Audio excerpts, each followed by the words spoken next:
The only thing that matters is creating value by solving problems or generating dopamine. That's it. Startups are learning machines. So anyone listening to us here who has spent months and months and months developing, tens and hundreds of pages of a business plan, you lose. You are failing. Stop. If you are a perfectionist is just an excuse for procrastinator. If you want a whole plan laid out for you, then you are too risk averse to be a founder. Quit. Go do something else. Forget sunk cost. You are an early stage pre-product market fit startup if you're listening to this episode, right? You cannot afford the luxury of technical debt, business debt, customer debt, cognitive debt. Throw that shit aside. You are a learning machine. You need to be iterative, agile, and move fast. Put it aside and focus on first principles. Go back and focus on your user and focus on your product. So I opened up listennotes.com today, which is a platform that ranks podcasts worldwide that I've often used to understand kind of where we're at.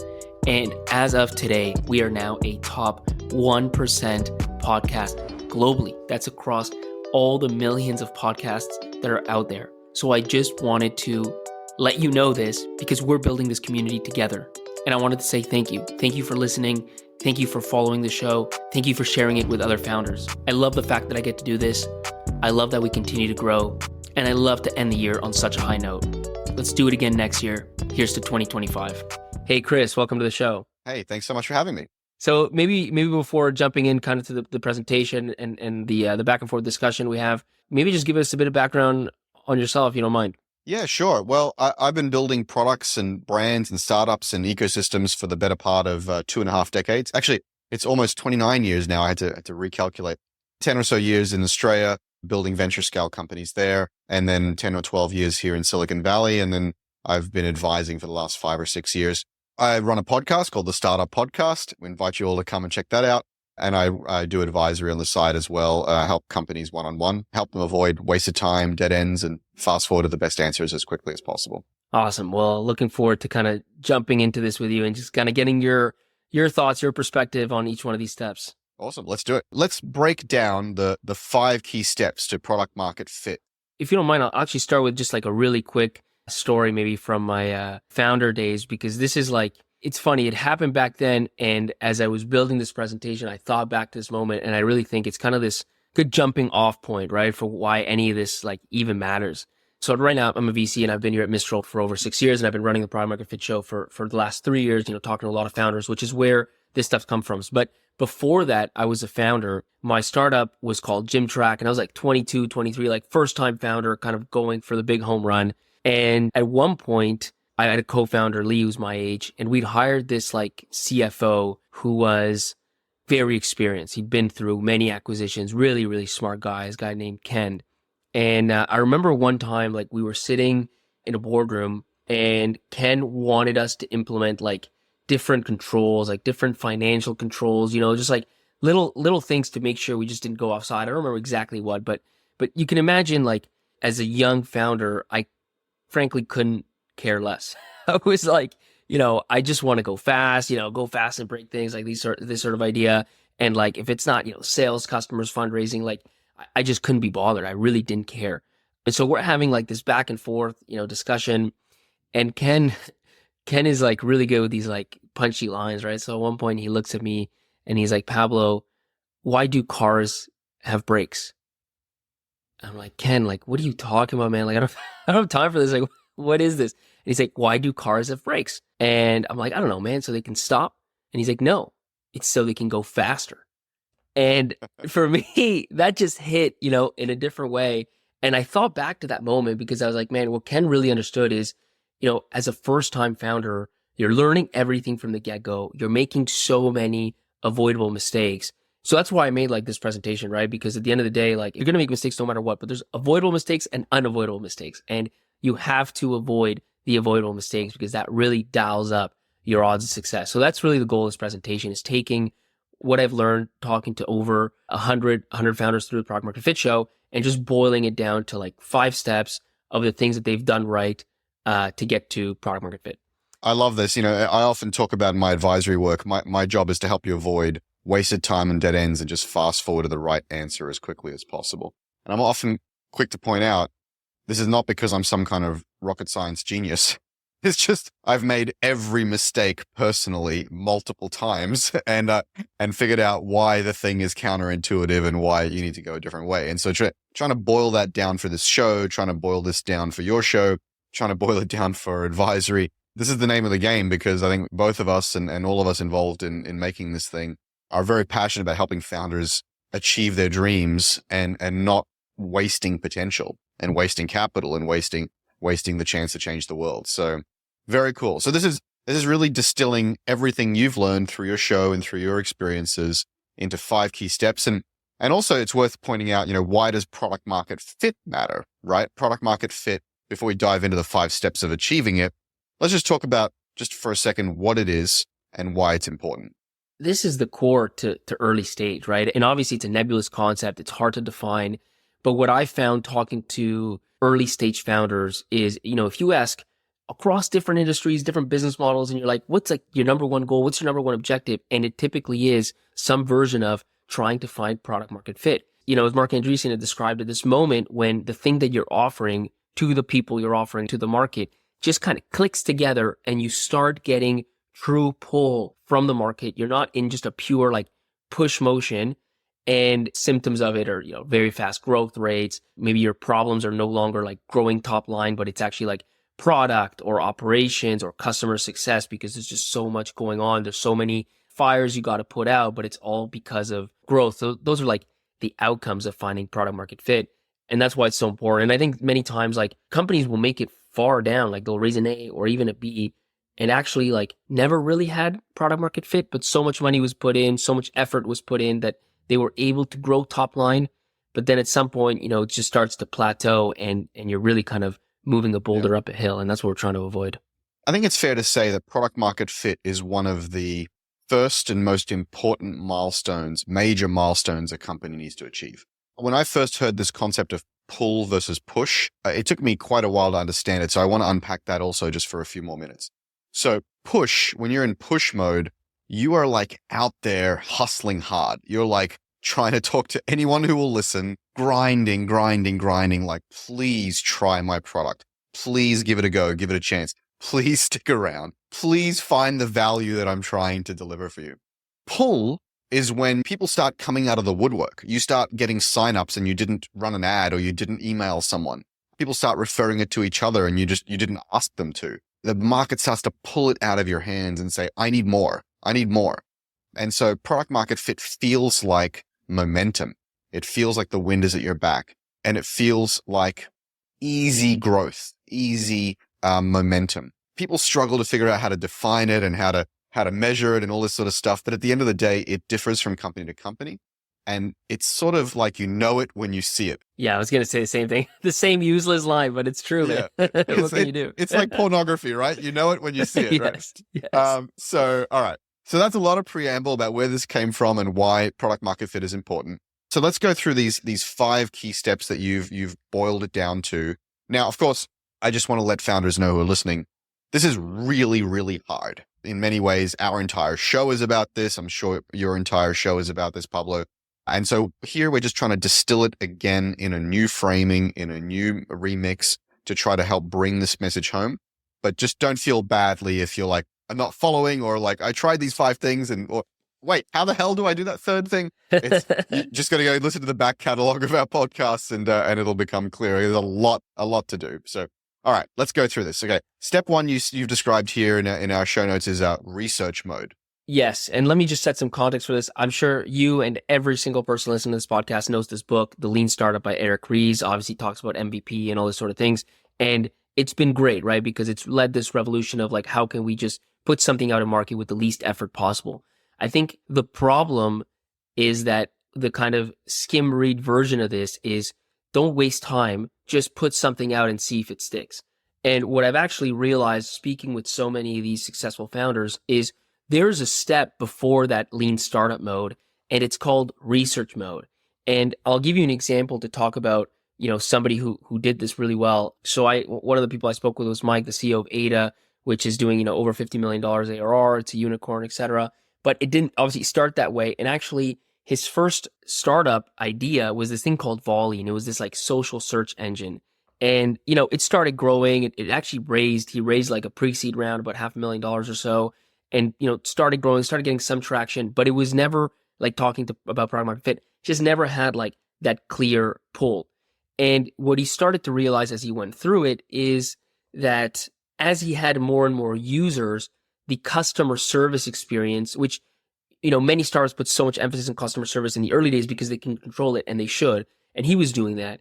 But that experience started to wither away. And he was like, well, how can I keep this super high bar on customer experience, on customer success, on supporting my users as I kind of grow my user base? And as he researched it, he realized that there was kind of like no good way to do it. What he ended up doing is he took a step back and decided to completely pivot and go after this totally different use case of trying to scale a customer service experience. The crazy thing is that he was venture backed. Like, he was venture backed on a specific plan that was, hey, go grow Volley. And instead, what he and his co-founder decided to do was spend full-time hours as customer service agents and automate themselves out of the job in order to create the product. So they got hired by different companies that had customer support agents that, help customers on chat or whatever it is. They did that job full-time.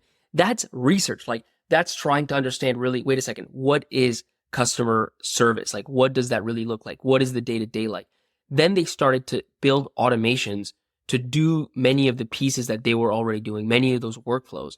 And what comes out of that is Ada. And Ada then becomes, this $50 million plus. It was like in the chatbot era, right? Like, there were so many chatbots back in like 2013, 14, 15. They were one of these chatbots. Their chatbot actually worked, is still very successful. And now obviously implementing AI and all that stuff. But the reason it worked so well is because they understood the problem, the real problem, in a very specific and subtle way. And the reason that happened was because they did real research mode for a full year as full-time customer service agents before building the product, before building the MVP. It sounds like you were saying as they were doing this for a year, they were also iterating on the product. Am I understanding that correctly? Yeah, that's kind of right. I mean, the starting point was literally like, let's just go be customer service agents. And then, whether it's a month in or 2 months in, as they start learning the job, then they start automating themselves out of that job. So then this kind of product, but it's not like they're necessarily selling that product at that stage. They're still really in this kind of weird research mode. It's funny, this research mode, because if somebody were to ask them, just socially, like, hey, what are you doing? What are you building? They're like, well, we're just like being customer service agents trying to replace themselves, but they're not even like selling a product yet. So we have to be very precise here, right? Because oftentimes founders will go into research mode, and what they think research mode is to have an idea and pitch that idea to 10, 20, 50, 150 people and see if those people like resonate and go, oh my God, that's great. I would love that if you would build it. They think of that as kind of product discovery, product research, market validation. And I just want to caution here, that's not what you're describing. What you're describing is not talking to customers with an idea and hoping that they say that's great. You're talking about digging deep into living the problem, going and becoming a domain expert on the problem. And they weren't just doing that academically. They weren't just like asking for problem after problem after problem. It sounds like they were building and iterating a solution as they were doing that.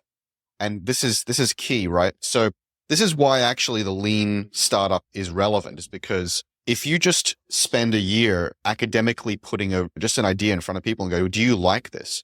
Most people are trying to be kind, trying to appear smart, and trying to be useful. And so when you say to them, would you like this idea? In their kindness, they will go, yeah, that's a great idea. Keep on going. And in their effort to appear smart, they'll go, yeah, I think Sally would like that, because if you just add this feature and that feature, Sally will definitely want it. Exactly. That's not validation. That's people being kind and trying to be smart. The best validation is actually building stuff and putting it into the world and seeing if it helps people. You can call that a form of research, but really it's a form of lean execution, learning, and iteration. And you do that with running code. And people actually have to physically pick it up and use it, not just give you platitudes of that's a great idea. And unless and until they pick it up and use it and continue to love using it, you're nowhere near product market fit, right?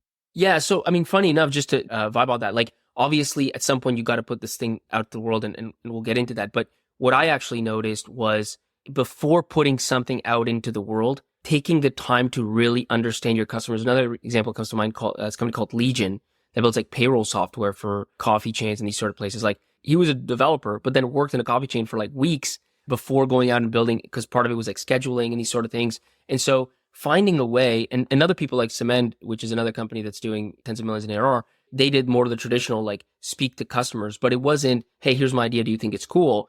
It was very much like, tell me about your problem. Tell me about your day to day. I think the high level objective here is find a real problem, because so many companies fail because the problem they're out to solve isn't even that important. So even if you build the perfect product that really solves that problem, you're always pushing uphill because your customer is like, that's great, that's awesome, but like come back next quarter. I got other things that are more important. I think the way I would frame this first step then is really about understanding the problem.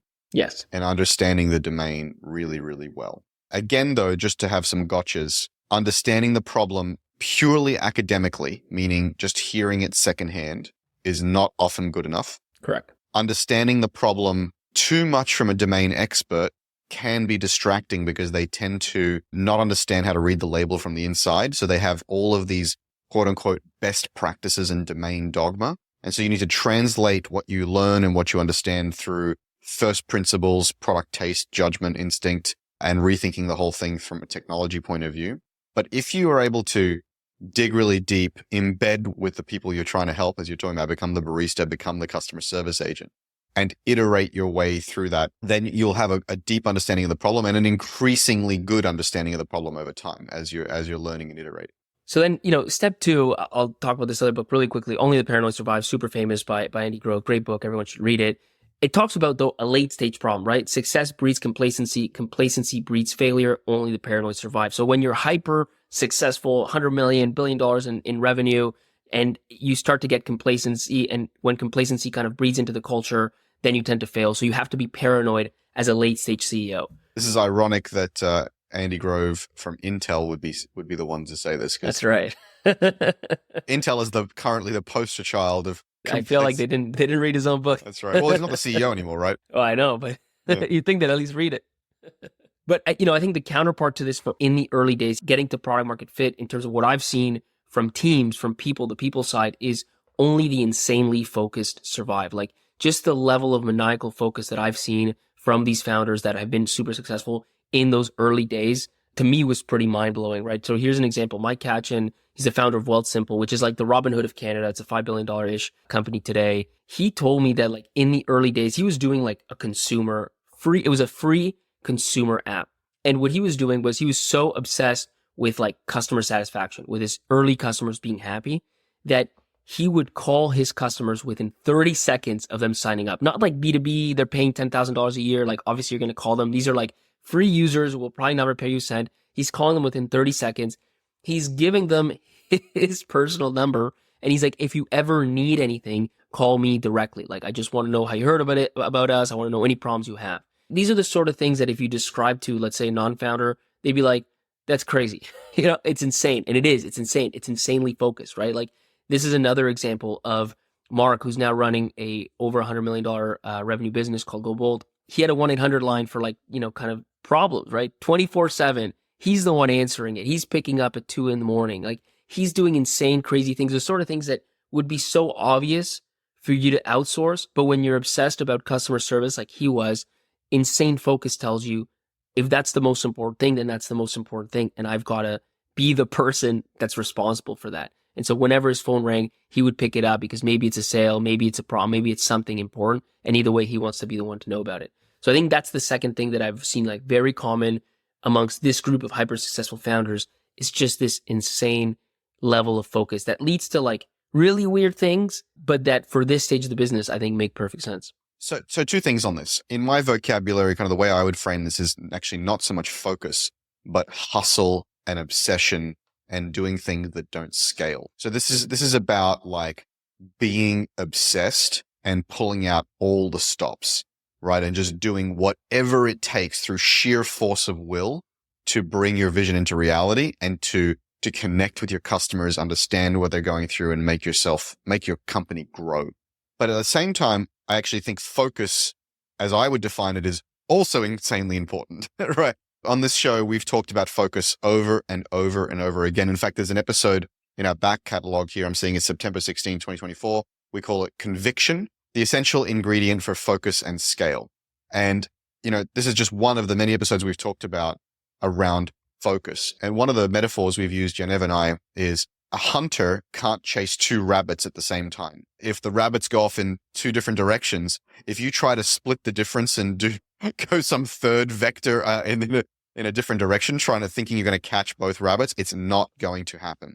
And so not only do you have to be obsessive and hustle hard, as you're describing here, you need to do it on an embarrassingly narrow problem and solution, embarrassingly narrow, and not hedge and split the difference. And so you talked about, this idea of paranoia from the CEO of Intel. Often founders make the mistake of being too paranoid that they're going to fail. So they're paranoid that they're going to miss out opportunities or that the thing they've chosen is not the right thing. So they're hedging. And hedging, it's the paranoia that leads them to a lack of focus, a diffusion of focus. And so you need to be not paranoid that your thing is not going to work. You need to be paranoid that you are not focused enough and really, really just go all in.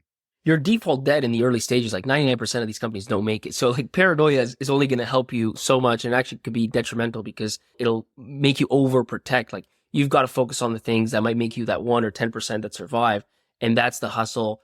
And I say focus, by the way, one thing that I think is important is like, if you're answering the 1-800 call every time it rings, you're not doing a lot of other things that you could be doing with that time. And so focus is inherently a trade-off. Like if you're focused on one thing, on one rabbit, you got to let the other one go.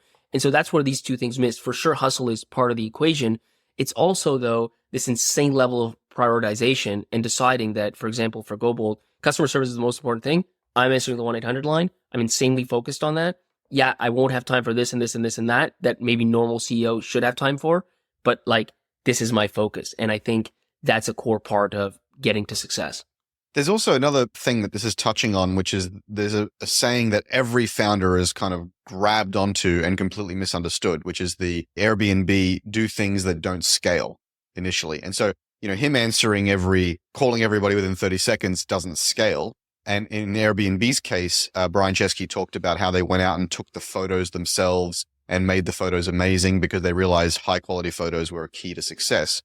But founders often misunderstand that advice, and they think do things that don't scale as in non-recurring engineering, bespoke work, custom consulting, and doing whatever it takes to win an account through custom software and professional services. So just again, because you showed something here that doesn't scale, it scales in the sense that it is bootstrapping a scalable marketplace or a scalable social network, or in Airbnb's case, a scalable marketplace of accommodation, right? So they weren't custom building software for Marriott. Yes, that doesn't scale, but it's also fucking stupid because that's not on the business model, right? What they were doing was going out and taking the first few photos to set the bar for their scalable marketplace. So they did things that don't scale to bootstrap a scalable marketplace. That's right. And that's the second part of the sentence that most founders miss out. So yeah, there's hustle here. There's doing things that don't scale. There's being obsessive. And then there is being paranoid about the right things. And then there is insane focus. I think all of that is encapsulated here in this step 2 that you're outlining, which is great, Pablo. And so then step 3, this is where we get more into like the validation piece of it. I like to call this, you have to be in the market to win the market, right? And that's the only way that you're going to discover the sort of unique, subtle insights that are going to make the difference. My go-to example for this, Wattpad is now like, it's a marketplace for readers and writers. People write like original books, publish them on Wattpad, people read them. They've got like 100 million or so active users, and they ended up selling for about 600 million US. But it was a weird story if you look at how it all kind of happened. And I think a lot of times we write these stories in hindsight. Alan, who was on the Product Market Fit show, could have told me like, I knew that people wanted to express themselves and like people would read original content. And so we created this marketplace and all these sort of things. It actually started, and this is a really like kind of older company, still doing well today. But I mean, it started in the early mobile pre-smartphone era. And the first iteration of this was, how can people read books on the go? Like, how can people read classic books on their little flip phones? And that was the app that Alan and his team built. And then he wanted people to kind of publish books later, but the first one was just letting people read books. And then as he started to get word of mouth and people started talking about his platform as the best place to read classic books on the go, and they started to write blog articles about this super hyper niche idea problem that you could never build like a unicorn deck for, right? But it was actually solving somebody's problem. It led to insights, which then led him to kind of start this marketplace model where it was like, well, what if people could write books specifically for this kind of this setup, this interface? And then it started that flywheel. And it actually took him, I believe, like 2 years or so for him to get the first upload onto this marketplace of an original book.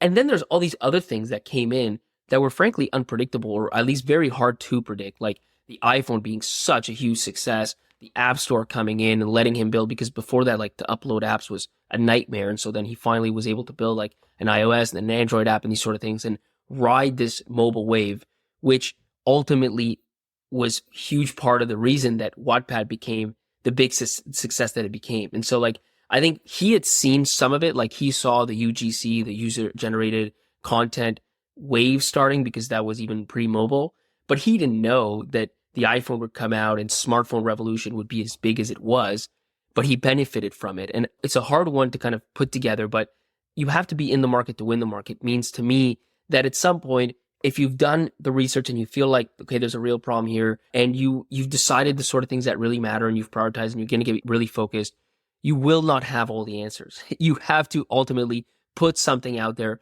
and start that kind of flywheel of learning to discover the sort of insights, to have the sort of things happen that are going to ultimately lead to success. I'm going to ask you for a small favor, a tiny little favor. In fact, it's not even, now that I think about it, it's not even really a favor for me. I'm actually trying to help you do a favor for you. Just hit the follow button. You won't miss out on the next episode. You'll see everything that we release. If you don't want to listen to an episode, you just skip it, but at least you don't miss out. Yeah, I mean, to me, this is really about agility and iteration, right? So we've talked about this idea that you can't research in a vacuum and in a pure academic way. And this is taking this to the next level, right? As you're in the market, and even if you've had a little bit of success, you need to be paying close attention to what the signals are from the market, where the trends are going, what's working, what's not working. And you need to be agile enough to adjust, to capture new opportunities, and to evolve as you learn and as the market changes. Now, the real trick here is walking the line between agility and thrash. And so just the last step that we discussed, we talked about you can't chase two rabbits. And so the question is, when is it okay to spot the next rabbit, or to pivot off that rabbit that you lost and go to the next rabbit? And this, in some cases, just takes art, taste, intuition, judgment. In some cases, it can take data. So one of the previous episodes we talked about with the CEO of Eucalyptus, where they're launching kind of brand after brand, market after market. We talked about S-curves. When you know that your first business, your first feature, your first product is reached that hockey stick and it's growing, at some point, it's going to start to taper off. And you want to start building your next S-curve and your next big idea so that you can start to ladder that together with your other business, your first business.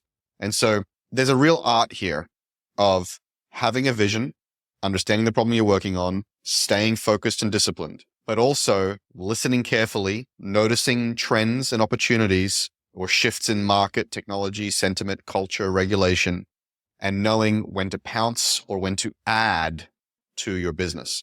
And it's unfortunately, this is one of those things that just takes experience. It takes good counsel. It takes right sizing your business and your capital and all this kind of stuff. But you have to be really tuned in. That's right. And I think you just at some point have to kind of take that leap in and understand that things will evolve, things will change, and you'll learn so much more as you get into it. Like Applyboard is another good example of this. Martin started that, and now it's like hundreds of millions in revenue. But when he started, this is like a platform to help international students study abroad. And he didn't even know that in these other countries, there's like this whole world of agents, these little micro businesses that help these international students get abroad. And so he started by going direct to these students. And only by doing that did he start to like organically have these agents leverage his platform. Now, Applyboard is predominantly used by agents. And it's basically the stack that sits on top of these micro businesses that lets the agents do their job better. But he didn't know that before he launched, right? And so this is the kind of step-by-step piece of building a startup that makes it all so unpredictable. I think often you want to have like all the answers. You want to have this thought out plan, these forecasts and all this stuff. And you got to get out there and kind of take some punches to the face first and then see where it goes. Yanev likes to say, startups are learning machines. So anyone listening to us here who has spent months and months and months developing, tens and hundreds of pages of a business plan, you lose. You are failing. Stop. If you are a perfectionist is just an excuse for procrastinator. If you want a whole plan laid out for you, then you are too risk averse to be a founder. Quit. Go do something else. You must be willing to be agile, to be iterative, to learn, to fail. Failure is not just okay. It is an integral part of the process. You have to put an experiment, try something, see its limits or its complete failure, and then iterate and try something else.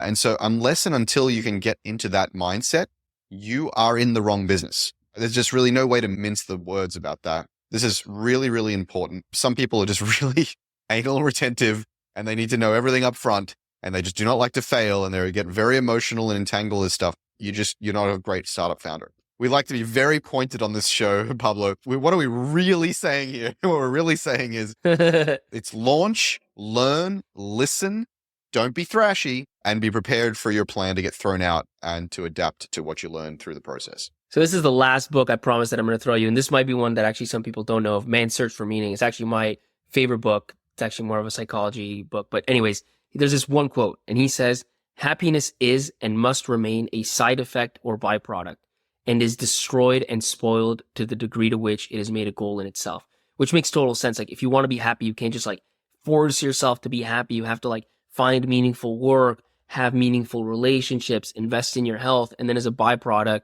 you tend to become happy.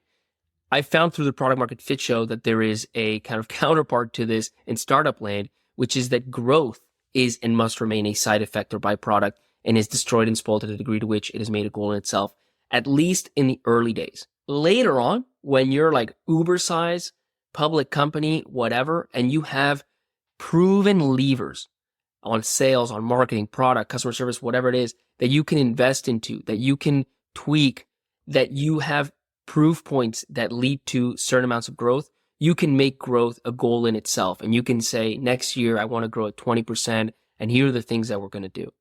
But before you have product market fit, you don't have any of these levers proven out. And you can't put the cart before the horse. You can't all of a sudden say, this quarter, we're going to grow. Here's my forecast. We're going to grow 30% because you have no idea why you're growing in the first place. You have to focus on something else. And so step 4 is kind of this forget growth, find value idea. Like the first thing you need to obsess about in those early days is to deliver real value. Growth will come as a result.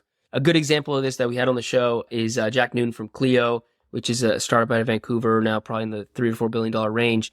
When he started, there's this really interesting example he gave me. He kind of had this platform in the legal tech world, and he had this beta, right, that he wanted to take customers through. What he did for that beta is he actually added friction to the funnel. So what he said was, in order to be part of this beta, you have to watch, I think it was a pretty small ask, right? But it was like, you have to watch this like 30-minute video. And only if you do that, can you be part of this beta. Now, the reason he did that is because he wanted a small handful of very highly engaged customers. It wasn't about growth. It wasn't about getting the most number of customers, because think about it. The number one thing you learn in growth is remove friction, remove barriers. You want to grow faster? Like make things easier for people.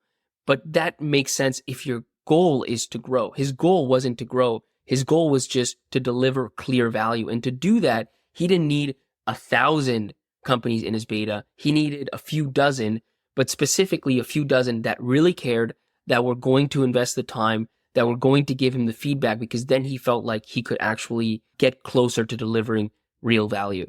And I think that's a clear thing that people tend to miss. And the way this usually comes out, the way that I see the mistake is forecasts. Even like a year, 2 years, forget 5 years, right? But like even, hey, like next year, we're going to do this much in revenue. That's great when you have got 5-10 million in revenue, but specifically it's great when you know that, hey, last year we spent this much on this marketing channel, we're going to double it and we should get twice the amount, right? And you've got a few of these different formulas that you've actually proven out, and you're like, we're just going to dial them by this much, and so this much should come out. It's still a guessing game, but it's grounded in like real foundation and real reality. But when you don't have that and you're like, yeah, next year we're going to do 2 million in revenue, it's completely made up. And all of a sudden I find companies start measuring themselves against this like pseudo forecast. And it's like, we're ahead of forecast, we're behind forecast. And I'm like, I don't care because it's a made up forecast anyways. Forget, like, let's put growth on the side for a second. We're not there yet. Let's focus on how much value you're really delivering. How much do your customers really love your product? Because only when you really crack that will you start to get the pull that then allows you to invest, that then allows you to start focusing on growth itself. Yeah, this is such an easy, obvious, and common mistake. There are worse examples than this. There are people that are not focused on growth. They're focused on revenue. They're focused on subscriptions. They're focused on, I had a founder that said to me, we wanted people to pay $180 for this, but they're only willing to pay $80 for this. So we failed, so we can try something else. And I'm like, what are you talking about? There are so many aberrant behaviors or false North Stars that can send you off into all of these crazy directions. The only thing that matters, as you're saying, Pablo, is creating value. But then the next question that founders need to understand is like, what does creating value mean? What creating value means is A, solving problems, or B, generating dopamine. That's it. It only means one of those two things. Maybe there's a third that I'm not thinking about right now, right? It's like, have you found a real problem, real painful and urgent problem for someone? And are you making it better? And if not, keep working until you make it better. Or are you giving them dopamine, like, think of Tinder or think of, Google or think of pornography, right? It has to be one of those two things. And even those you could characterize as solving problems, by the way. Yeah, some of those are solving problems. Some of them, but I get what you're saying. And especially on the consumer side, sometimes it's not really like a problem. It's more of a, oh yeah, this is awesome. So then you start using it. Entertainment, right? So TV, movies, and so on. And so, there's so many founders, almost every founder I meet who's running into trouble with growth or revenue or subscriptions or retention. I ask them, what's going on with the product? Do people find value? Are they getting the aha moment? Where are they dropping off? What is the number one reason that more people aren't getting more value? And they're like, well, we sort of don't know. We've been focused on growth. We've been focused on revenue. We've been focused on, and I'm like, what are you talking about? And yeah, if you have a massive business and you have a statistically meaningful or a massive throughput through that business, you're Google, then you can be Marissa Mayer and you can be optimizing shades of blue to increase the conversion rate from 11% to 11.2% so that you can be entirely focused on growth.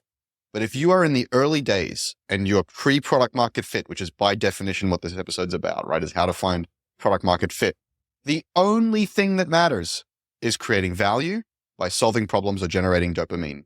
That's it. So go back and focus on your user and focus on your product. And step 5, I think, is a perfect segue because the way you know that you're creating value is you solve a number one problem.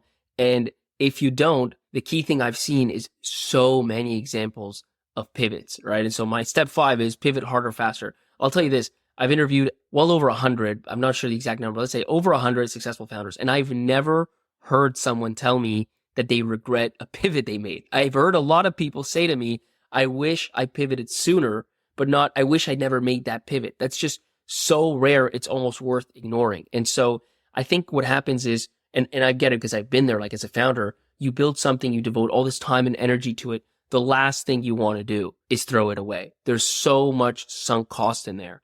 But if you're not solving a number one problem, it's oftentimes the best thing you can do is something much closer to like a restart than you might think. The example I have for this is almost like a textbook pivot. I love this story. Rob from Noibu, now doing tens of millions in ARR, first time founders, and they start with this like really cool sounding idea of building 3D storefronts for retail stores, literally because like it sounded cool. So the idea was if you go and you shop online at any given, let's say clothing store, they all look the same. They're like these catalog 2D views. But if you go to their stores, there's all this experience. There's so much money invested into the layout. What if you could take like 3D imaging of it and put that online and you can click through and all this stuff? Again, like sounded kind of cool. Didn't really make much sense if you get down to the fundamentals of it, but they hustled their way to something. They had 15 customers, 3,000 in MRR in 2 years, right?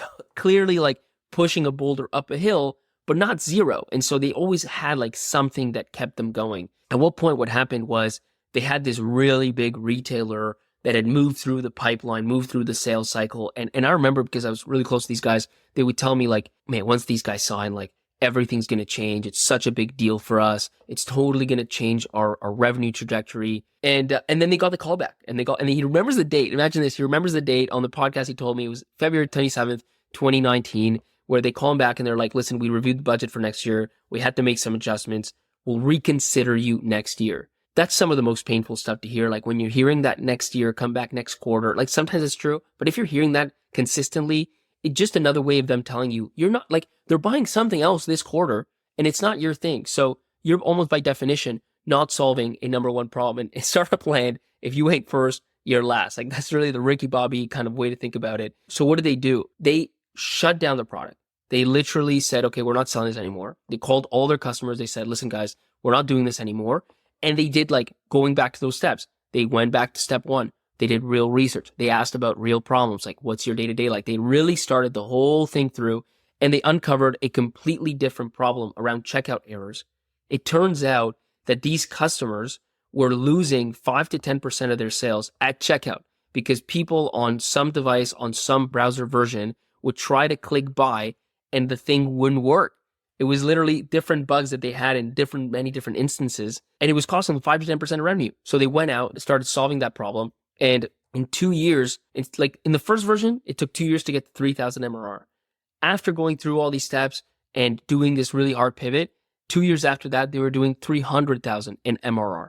So a completely kind of night and day, same team, same vertical, still e-commerce, but completely different result when they were solving a number one problem. And this is probably the hardest step. Honestly, it's just pivoting harder, faster, because you're taught to be resilient, to be persistent. You actually 100% need that. And yet, if you're barking up the wrong tree, pushing a boulder up a hill, whatever analogy you want to think about, it's just, you can't will yourself to success in that way. You have to fundamentally be going after something that really matters to your customer. And that's when all the other ingredients like hustle and persistent and so on will take you towards success. But if you don't have that, it's near impossible to get there. One of the biggest mistakes in my career, and by the way, I've made all of these mistakes. So have I. all this advice. So have I, just for what's worth. Yeah, exactly. But one of the ones that sticks with me is when we pivoted, A, we didn't pivot fast enough, and B, we didn't pivot hard enough, as you to put it the way you're putting it. I would say, rather than the word hard, I would describe it as complete, a complete pivot. So often people will change their target market, or maybe they'll change their product a little bit. But often what they need to do is change their product quite dramatically. As soon as you change the target market and the product actually often needs a much more radical rethink than you would have initially imagined. But that's not where you need to stop. Then people sort of forget that they need to change their business model potentially. They need to change their pricing. They need to change their positioning. They need to sometimes change the brand, the entire brand. And more dramatically, you sometimes need to change the entire team or change your investors, right? So you need to actually go out and raise again from different investors who believe a different thing. And so it is often underestimated how impactful, how deep and wide the implications of your pivot are. So you need to go way beyond target market, way beyond positioning, way beyond some slight changes to the product, all through the entire stack of your business.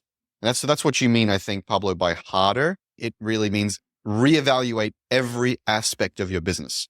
The other thing you touched on, which I just want to echo for everybody, is forget sunk cost. You are an early stage pre-product market fit startup, if you're listening to this episode, right? You cannot afford the luxury of technical debt, business debt, customer debt, right? Legacy, the cognitive debt. Throw that shit aside. You are a learning machine. You need to be iterative, agile, and move fast. Put it aside and focus on first principles. Where does this pivot really take you? Yeah, 100%. There's almost this weird, like, negative connotation I find sometimes with founders and pivots. You know, I'll talk to them, and then let's say some amount of quarters later or whatever, I'll talk to them again. They're doing something different. And I'm like, oh, you pivoted. Well, no, it wasn't really a pivot. I mean, if you think about it, we just kind of changed. And I'm like, it's okay. Like, that's fine. Embrace it. You know what I mean? Like, the thing you had at the beginning wasn't really working. So you had the courage to say that it wasn't working and do something else and pivot, own it. Like, there's nothing wrong with it. And frankly, I think anybody that's been in early stage long enough should kind of expect it. They're few and far between the companies that just get it right on like V1. In many, many cases, there's some amount of pivoting, like it's a scale, right? But some amount of pivoting, in many cases serious, in order to find, true success. Yeah, and again, a shout out for our back catalog. We've talked about pivoting quite a lot in the show. There's an episode, B2C versus B2B2C, early execution overview, your MVP sucks. I'm just looking back through our catalog here. And we know the word pivot is mentioned a lot in the show notes. So please do a search on tsp.show and find all the episodes about pivoting. This is really important. It just goes so far and so deep. What happened to me was we were 2, 3, 4, 5 months into a pivot. And I realized we hadn't changed some really important stuff that in hindsight was so obvious. So obvious. It was embarrassing and it was really affecting the business. And it was a real headwind for us. This is very, very cool, Pablo. Thank you for walking us through all of this. And so just to quickly summarize here, we're talking about start in research mode, or actually dig deep into the problem, really understand what's going on, but don't be too academic. Don't try to validate by just asking people if you like this thing. Be insanely focused and hustle, pull out all the stops and do whatever it takes to make your vision a reality through sheer force of will. Do things that don't scale, but only on the road to a scalable business. And you have to be in the market to win. So that means launch, listen, learn, iterate, adapt, but don't thrash. Be careful about thrash. And then you need to be not obsessed with growth and revenue and subscriptions and trying to drive some business outcome. You need to, in the early stages, be obsessed with finding a real problem and solving it for realsies. Solve real problems or create dopamine, and then and only then can you actually start to grow and focus on growth. And then finally, as we just touched on, you may need to pivot. You may, in the end, just be in the wrong space or in the wrong message and the wrong problem, and you need to pivot. And when you do, pivot hard, reevaluate the whole business from first principles and rethink the whole thing. Pablo, thank you so much for boiling down, your hundreds of episodes on the show, on your show, the Product Market Fit Show, into this concise, 1 hour package. It's been very, very helpful. I'll leave you with this because I know, having been through it and speaking with, a lot of founders as you do, like, these are 5 steps. I think they can definitely help, but they're not a guarantee, to finding product market fit. That's the reality, is it's more art than science. And I could see founders thinking like, okay, but I've done all these, or I could see myself doing all these and still not get there. And it's 100% true. Like, just because you do all 5 of these doesn't mean that you're going to get to product market fit. But let me end with one story, because I find stories are the most compelling. For those who can see this is the face of a founder who's a good friend of mine who's approved this message on a cockroach. And I call him the founder cockroach. He started a company called Blockthrough. But before that, in 2010, just before I met him, he started his first startup, which ultimately failed. In 2013, which is when I met him, he started his second startup, and that also failed. And there was a whole conflict and all this stuff with his co-founder. So it was not, a pretty kind of situation.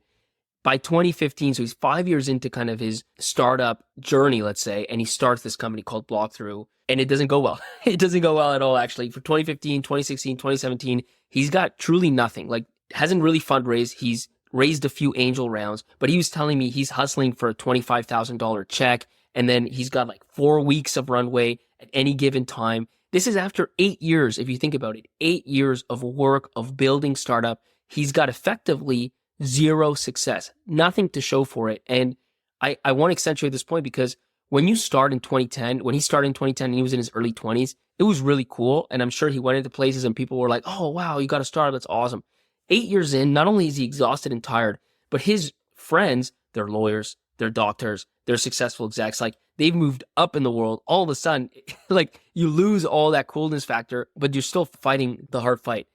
And like I said, at one point he has 4 weeks of runway, and he puts out, and I was getting these because I'm a good friend of it. I was getting like the monthly email. So I was kind of seeing this, live aside of just the product market fit show when he told me the full story, but I was getting these updates, and he had 4 weeks of runway, and he puts out the third version of his product.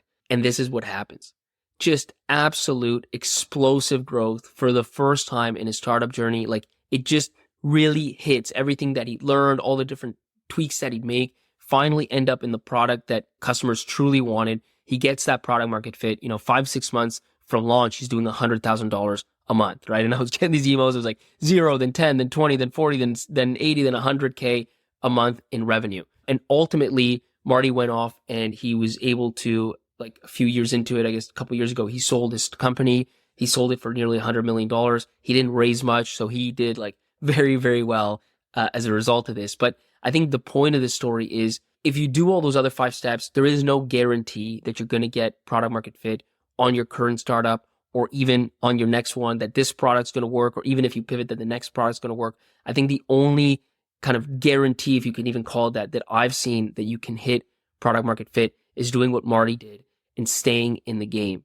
Every single time, increasing your odds, taking those learnings, dialing up, making less avoidable mistakes, but fundamentally staying in the game long enough for something to truly work out. I love it. Well, that's been great, man. Thanks so much for jumping on the show. Really enjoyed having this chat with you. 85% of people who listen to the show just started listening to it this year. You're probably one of those people. In fact, the odds are 85%. Guess what? You need to go back because there are over 100 other episodes that you need to check out that are just as good, if not better, than this one. Don't miss out.